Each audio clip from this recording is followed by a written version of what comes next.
এই ভিডিওটাকে একদমই অল্পের মধ্যে শেষ করব দুইটা কারণে। প্রথমত হচ্ছে আপডেটটা দেওয়া, দ্বিতীয়ত হচ্ছে আপনাদের সকলের একটা কাজ করতে হবে। আমি পার্সোনালি মনে করি এই কাজটা করা জরুরি। প্রথমত আমি আমার ভাই অর্থাৎ অ্যাডভান্স গেমিং, সে ব্যাপারে আপনারা যা শুনছেন সেটা সত্য ঘটনা, এটা কনফার্ম। এবং ঘটনা যেটা হয়েছে, তারা মালয়েশিয়ান এয়ারপোর্ট থেকে যখন বের হচ্ছিল তখন গিয়ে তারা একটা কারে করে বের হচ্ছিল। ওই অবস্থা থেকে অপোজিট থেকে একটা কার আসে এবং সেই কারটা তাদের গাড়িকে একদমই মুখোমুখি যে সংঘর্ষ সেই ব্যাপারটা ঘটে। এই জায়গাতে যে ব্যাপারটা উল্লেখযোগ্য যে ব্যক্তি এখানে অ্যাক্সিডেন্টের সাথে ইনভলভ ছিল সে ব্যক্তি হচ্ছে 31 বছর বয়সী এবং মালয়েশিয়ান মিলিটারির একজন সদস্য।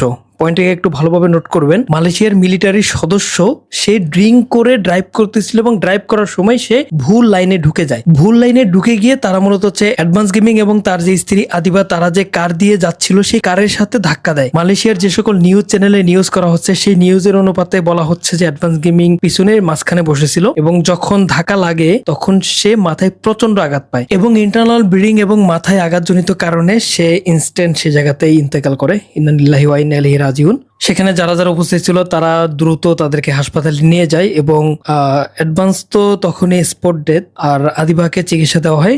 লাস্ট আপডেট পাওয়া অনুপাতে সে এখনো সুস্থ আছে। আর দ্বিতীয়ত, সে যে ব্যক্তি যে মূলত অ্যাক্সিডেন্টের সাথে ইনভলভ, ড্রিঙ্ক করে গাড়ি চালাচ্ছিল, তাকে মালয়েশিয়ান পুলিশ অলরেডি গ্রেপ্তার করছে। কিন্তু এখন যে দ্বিতীয় পয়েন্ট যেটা আমাদের আসলে করা উচিত, আমি পার্সোনালি মনে করতেছি, সেটা হচ্ছে এই যে ভিডিওগুলো আছে, এই যে পোস্টগুলো আছে, মালয়েশিয়ান গভর্নমেন্টের নজরে আনা দরকার যে সে সাধারণ কোনো ব্যক্তি না, সে বাংলাদেশের পপুলার একজন কন্টেন্ট ক্রিয়েটর, পপুলার একজন ইউটিউবার, এবং তার সাথে যেটা হয়েছে সেটা কোনোভাবে মেনে নেওয়া যায় না। এখন আমাদের ভাই অ্যাডভান্স গেমিং এর বিচার কিভাবে নিশ্চিত করা যায় সে ব্যাপারে আমি আমার পরিচিত বড় ভাই সেভেস 420 থেকে শুরু করে আরো অনেক বড় বড় ব্যক্তির সাথে কথা বলেছি। সেক্ষেত্রে যে সকল বিষয়গুলো উঠে এসেছে, মালয়েশিয়ান যে হাই কমিশন রয়েছে তাদের হস্তক্ষেপ গ্রহণ করা, প্রবাসী কল্যাণ মন্ত্রণালয়ের সহায়তা থেকে শুরু করে স্থানীয়ভাবে আইনজীবী নিয়োগ দেওয়া, এই সকল কাজগুলো করা যেতে পারে, কিন্তু সেগুলো আসলে তার পরিবারই করতে পারবে। এর বাইরে আমরা যারা অডিয়েন্স রয়েছি, যারা তার ভালোবাসার এবং কাছের মানুষরা রয়েছি, তারা যেটা করতে পারি, সোশ্যাল মিডিয়াতে জনমত তৈরি করতে পারি। এটা করা অনেকটা বেশি গুরুত্বপূর্ণ। কেননা আমরা যদি এই ব্যাপারটাই কাজ না করি তাহলে হয়তোবা এই বিচার প্রক্রিয়াটা অনেক বেশি লেন্দি হবে। কারণ আপনারা বুঝতেই পারতেছেন সে ব্যক্তি একজন মিলিটারি সদস্য। তাই আপনাদেরকে রিকোয়েস্ট করবো, আপনারা প্রত্যেকটা ভিডিওতে,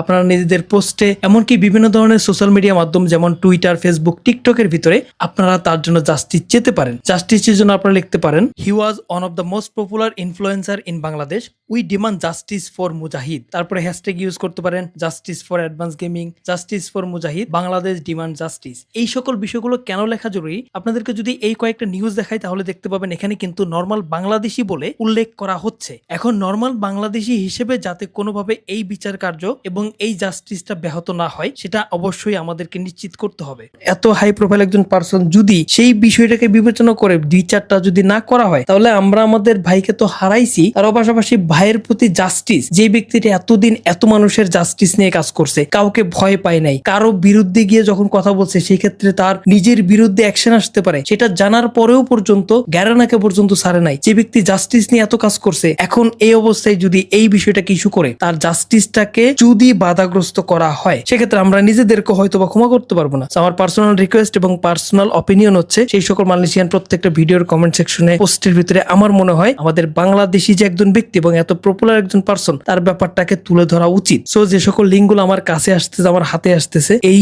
লিঙ্কগুলোকে আমি আমার কমেন্টে দিয়ে রাখতেছি। প্রত্যেকটা জায়গায় আমি চাই আপনারা প্রত্যেকে কমেন্ট করেন। সরি টু সেড দ্যাট, এটা কোনো ভিউজের জন্য আমি বলতেছি না, আপনাদেরকে বলতেছি একটা কারণেই যে আমরা জাস্টিসটা পারফেক্টলি চাই। আর যদি ভিউজ হইতো সকাল থেকে আমি অনেকগুলো ভিডিও বানাই ফেলতে পারতাম। জাস্ট 2টা পোস্ট করছি আপডেট রিলেটেড, কারণ আমি আমার ভাইয়ের এই বিষয় নিয়ে ভিউজ কামাইতে চাই না, আমি চাই জাস্টিস।